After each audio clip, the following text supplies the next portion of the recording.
Hi everybody, so I'm here today to review Wave by Sonali Daranyagala. This is a memoir about the 2004 Indian Ocean tsunami that Sonali unfortunately experienced. The book takes no time launching right into the story. The first page you know that the tsunami is coming. They are quick to figure out that something is wrong.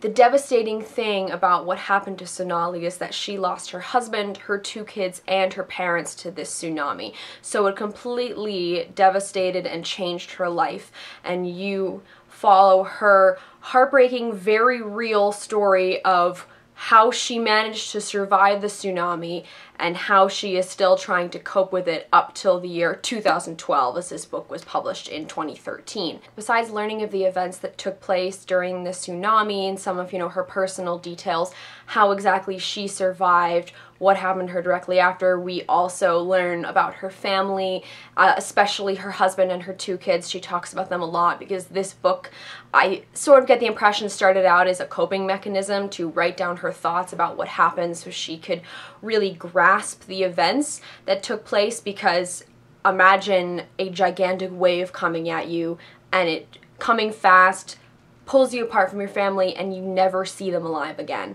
That's terrifying.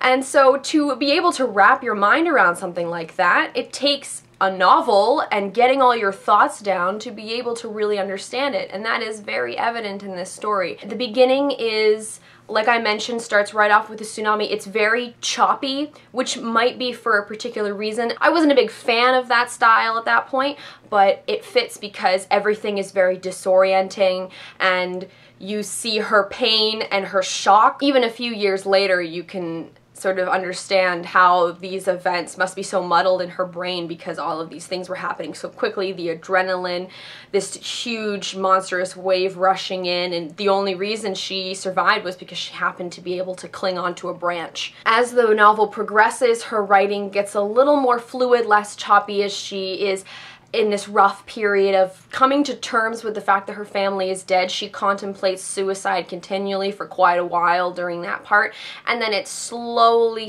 weaves into she eventually goes back to her house that she lived at when she was younger, the house that she lived in with her family. She is Sri Lankan, and she was in Sri Lanka when the tsunami hit, but her family was actually living in London. So she spends a number of years in Sri Lanka before she actually ever goes back to London and faces the life there. Now, when I was looking into this book to see if it was something I would be interested in, there seems to be 2 sides of thoughts on this book. There's the one side that finds it heartbreaking, moving, a brilliant memoir, one of the most devastating things they've ever read.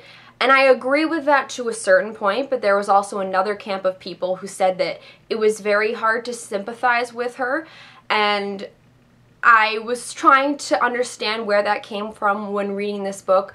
I think that some people have a hard time sympathizing with her because she is well off, her family has a lot of money, and she was able to deal with this tragedy in a very effective way, in the sense of she could go to her extended family's house, live with them. They took care of her. She was able to go home to this cozy house in London.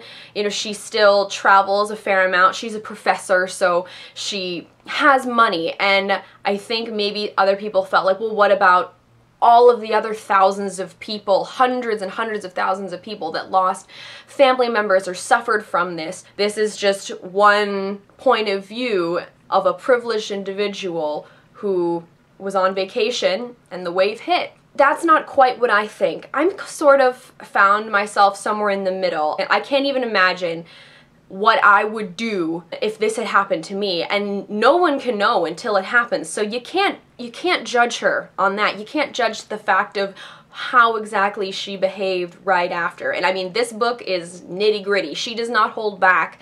She probably understood when she was writing this book that she might come off as selfish at some points, but that's how she felt at the time. I fall somewhere in the middle between the people that love this book and the people that don't like it, in the sense that this is not a novel where somebody goes through a horrible experience and then becomes some great humanitarian that uses that experience to help the people who were devastated by the tsunami, or start some sort of foundation or that sort of thing. I mean, I believe there's a school fund in her children's honor, but as far as doing good after suffering this terrible thing, I think is something that most humans are now, we kind of expect that, which is kind of bad, but it's true. She never does that. She spends the entire book talking about how hard it was for her and how hard it is still for her to deal with the fact that her husband and children and parents are just gone, just like that. And sometimes it gets very dark and it can be angering. Like, I definitely got angry at her sometimes because she was stuck in such a negative rut.